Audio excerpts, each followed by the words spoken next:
Hello and welcome to another WATG podcast. I'm your host, Cory Jennerjohn. Today I am very excited because I am joined by noted psychologist, Dr. Gail Post. Gail, thanks a lot for joining the WATG podcast today. Can you please give us a little bit of information? Tell us a little about yourself. Sure. Well, thank you for having me on here. I'm excited to be part of this. So I'm a clinical psychologist. I've been doing it a long time, kind of too long. Some people might say 35 years or so in practice. So I've been in the field for a long time, and I have a specialization in giftedness. I work with gifted teens, adults, and parents of teens. I focus a lot on parent coaching and counseling, and my practice also has expanded to some writing as well. When my kids were in school, I was involved with a gifted parents advocacy group through the state-based organization in Pennsylvania, similar to yours.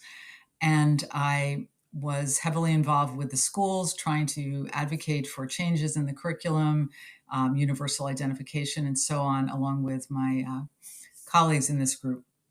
When my kids graduated, I decided I wanted to continue to advocate, but to find another forum for doing that. So I started a blog called Gifted Challenges, where I focus on the parents and the individuals' ability to understand what's going on for them. So understanding asynchronous development and challenges in the schools, getting their needs met, and social and emotional issues, and what it feels like to be a parent of a gifted child. So I've been writing a lot about that. It's been 10 years now, actually, in January. So I've been doing that a long time and continue to write elsewhere and do workshops and all. And I recently actually had a book published through Gifted Unlimited Press. It's called the Gifted Parenting Journey.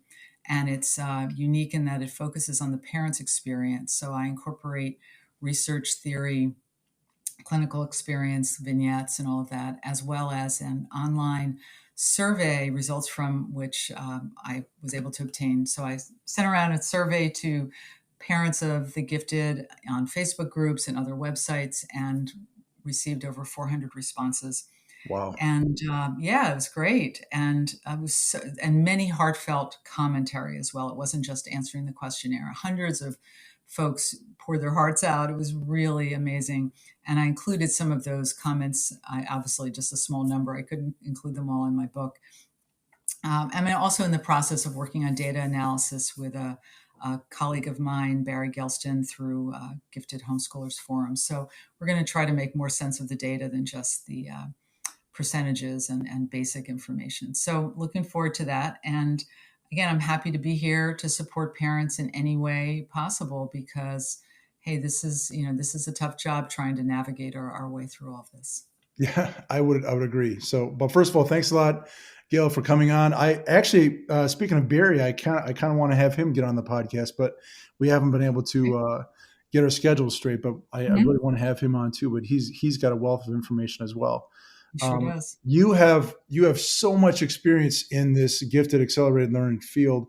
The first thing that I was wondering was why are gifted learners misunderstood? Why do you think that is? Well, I think there's a profound level of misunderstanding, confusion, stigma. People are just baffled by it, and sometimes when people don't understand something, they create a negative valence about it. So I think that, first of all, the public has trouble accepting the concept of giftedness. And frankly, gifted is not a great word, right? I mean, it sort of implies that somebody has a gift and that they're better than others. And so most people kind of shrink away from using that term. And I know there's been talk for years, and there's a recent upsurge in other ideas and ways to describe these cognitively unique individuals. But for now, we're kind of stuck with that term, and it's something we have to kind of educate others about. So people in the community who don't have a child who's gifted or is twice exceptional often don't understand what it's about. They think it's just high achievement, or parents who are pushing them, or parents who want their child to succeed academically, and that's all they care about.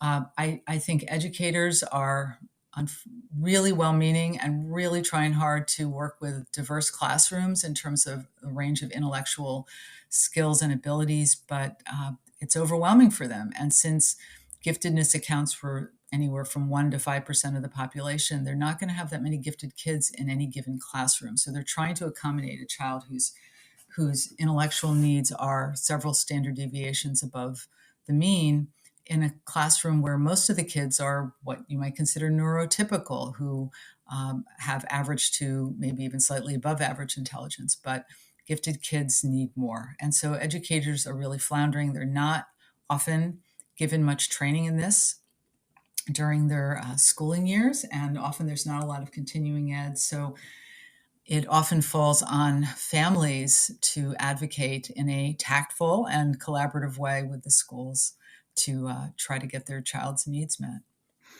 And you mentioned, Gail, how you counsel, families, parents.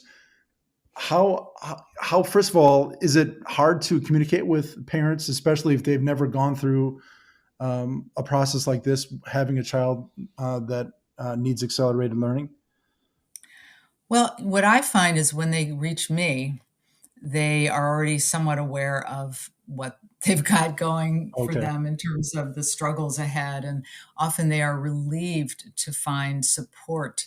And I'm not just saying with me, but with anyone really who understands giftedness. And it's almost like they can breathe a sigh of relief that, oh my gosh, you understand me. You see what I'm going through. This is not something to brag about. This is a challenge. I have to do extra work to find ways to navigate the system, to find extracurriculars that are engaging and, in many cases, affordable. And it's a lot of work. It's really hard. And I'm worried about my child. I'm worried they're going to be miserable and unhappy. I rarely hear any parents say, I'm worried they're not going to succeed. Academically, I'm worried they're not going to be successful. That's not the fears. It's, will they fit in? Will they be comfortable with themselves? Will they be rejected by peers? Will they navigate complex social rules out in society? So it's really more anxiety and worry and fears about uh, how to how to support their child, and then also a lot of pushback very often from schools, especially in those states in the US where there are no legal guarantees that a child is allowed to have a GIEP or a gifted plan of some kind, where parents have the legal authority to insist on that. Those states, it's a free for all. But even in states where there are those safeguards, every district is different and may have different guideposts as to how they define gifted education or gifted services, and it's very confusing, and it's a new learning curve for all parents involved. I was actually just, that's funny you bring that up. I was actually just telling a teacher about this, how it seems like the rules are always changing when it comes Mhm. to accelerated learning and gifted students. Mhm.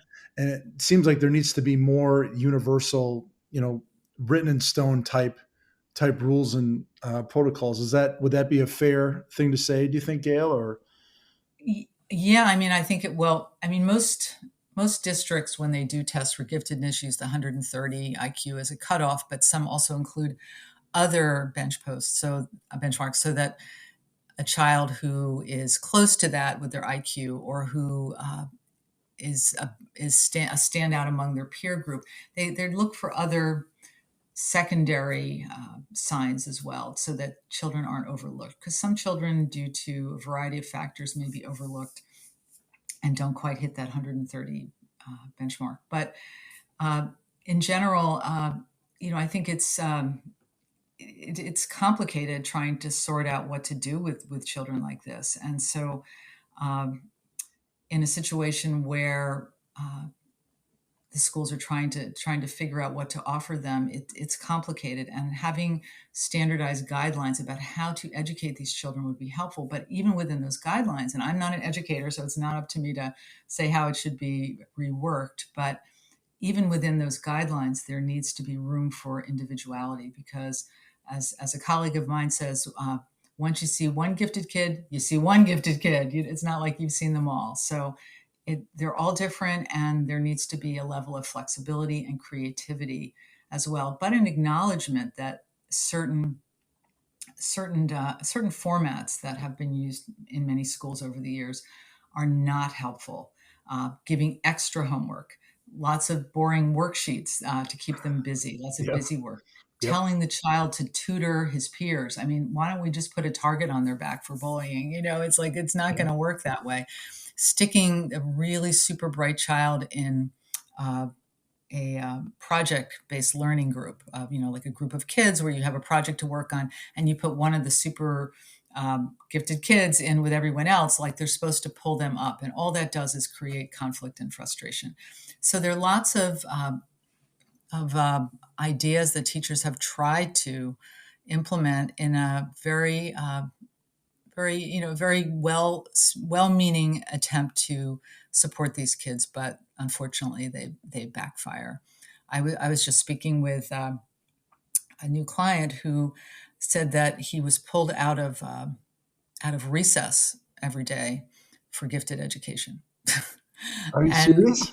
yeah, punitive. I mean, it wasn't intentionally punitive. That's probably the only time they thought they could fit it in, but he didn't need to be in some of the regular classes. He could have been pulled out then. So then he was just punished for his giftedness.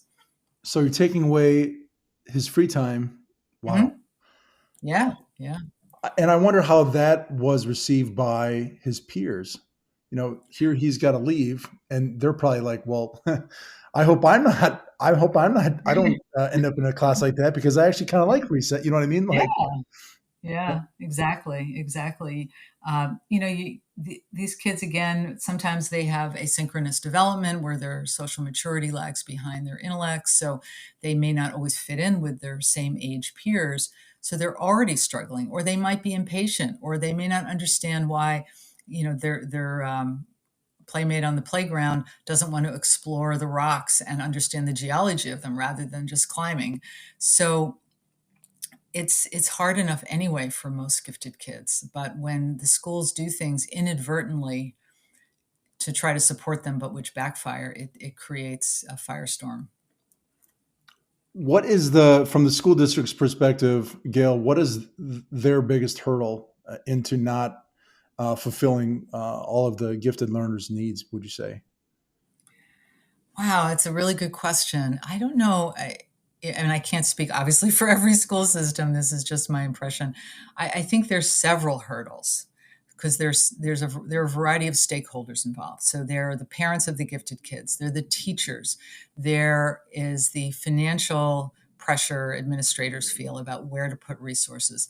There's the community at large, where some folks in the community think that gifted children are privileged and they get more when in fact we know that they often get very, very little in terms of efforts to meet their intellectual needs.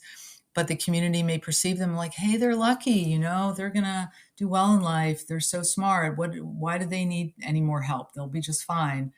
And so there's community pressure. I recall when my kids were in school going to a school board meeting as part of this gifted advocacy group I was involved with, and hearing parents in there, some parents saying, those gifted kids, they get their AP courses. What more do they need?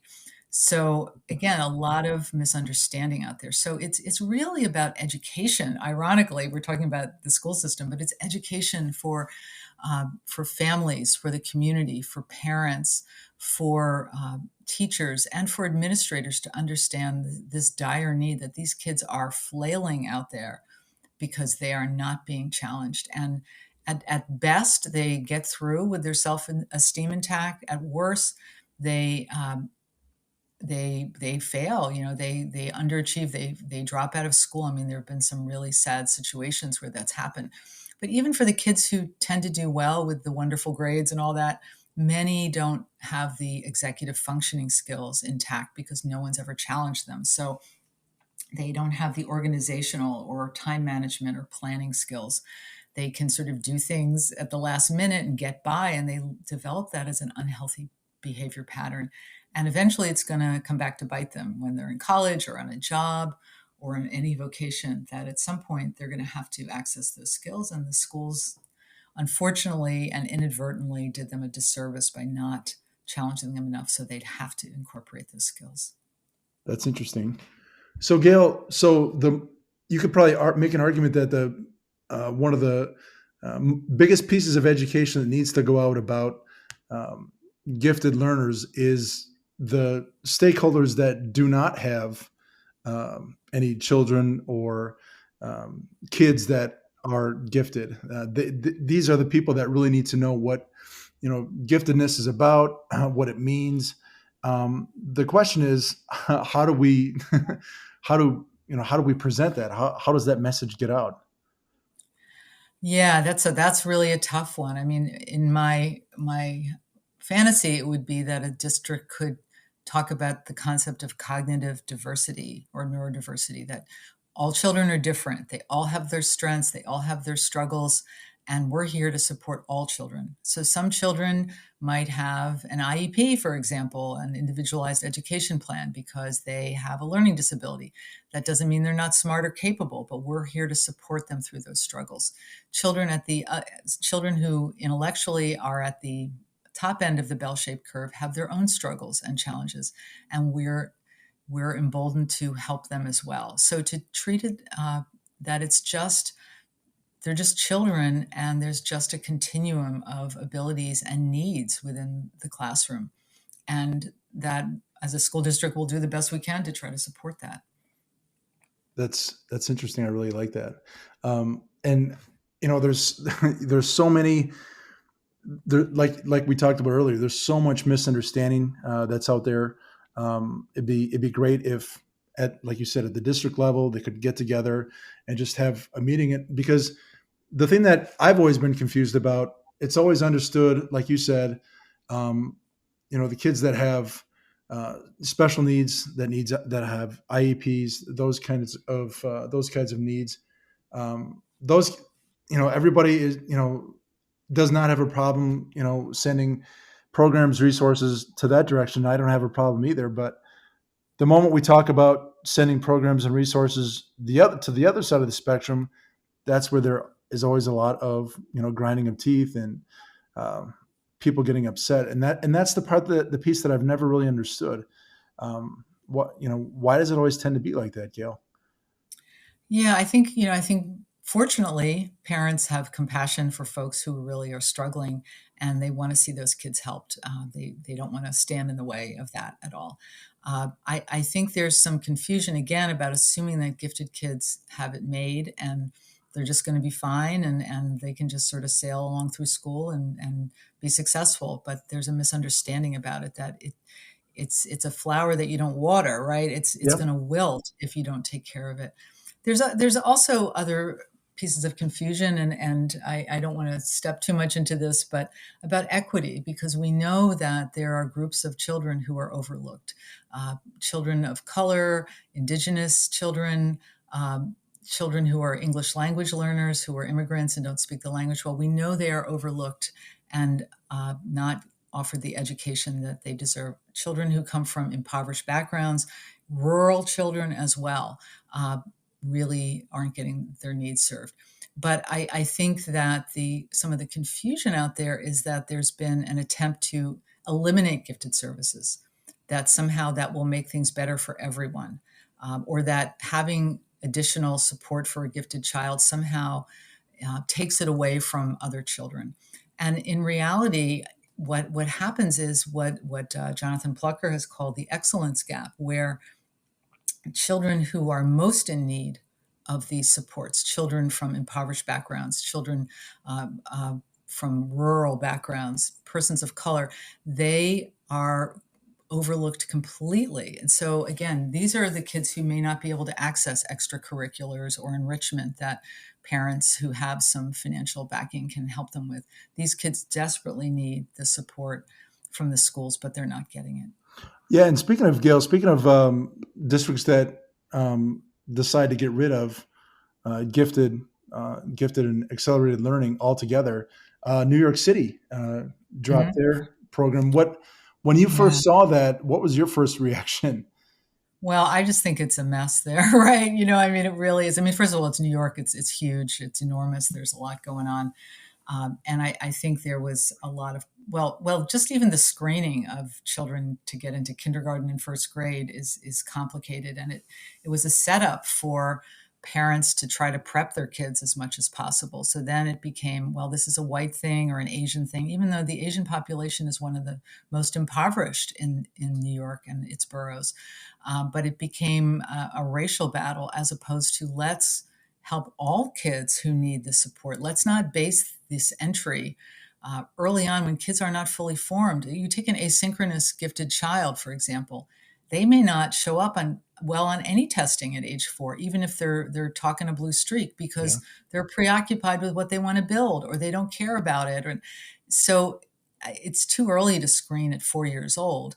And it's just a setup for failure. So I understand lots of folks rebelling against it, but I think it's become this buzzword that has complicated life for many. And the bottom line is those who have any money at all will put their kids in private schools.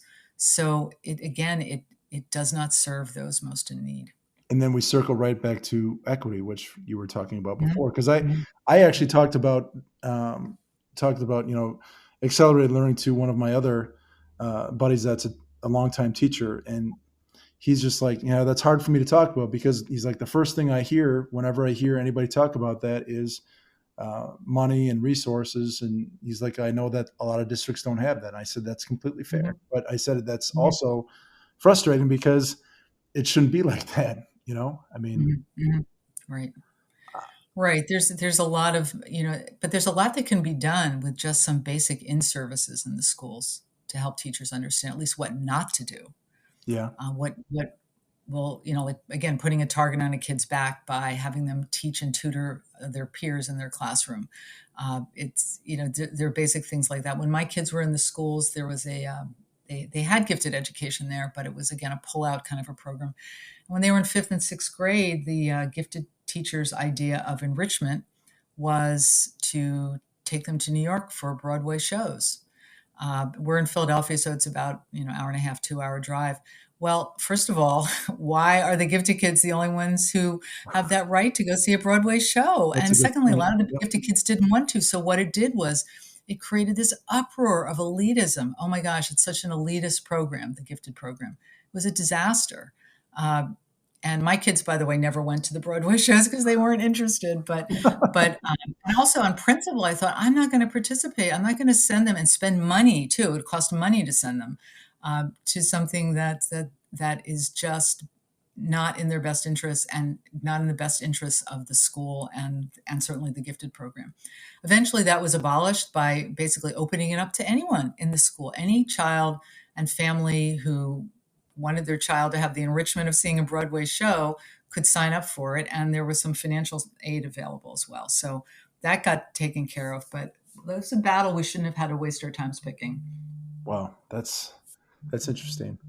Yeah. But I just want to say, Dr. Gail Post, I just want to say thank you for being on the Wisconsin Association for Talented and Gifted podcast. You've been amazing. Like I said, a wealth of knowledge in your years as a noted psychologist. So I just want to say thank you again for coming on. It's been a tremendous time chatting with you about giftedness. So thank you. Well, thank you for having me. And, I just love to talk about giftedness. So this gave me a great opportunity to share some of my thoughts. And I hope some of those resonate with those of you out there listening to this. And if anyone needs to reach me for anything further, you can always just go to my website, which is my name, gailpost.com, GAILPOST, and or my Gifted Challenges site, and I'd be happy to get back to you. But thank you for having me. Wisconsin is a lovely state, and I'm so glad that you have something progressive like this going on to help out these families. All right. Thank you, Gail. I appreciate it.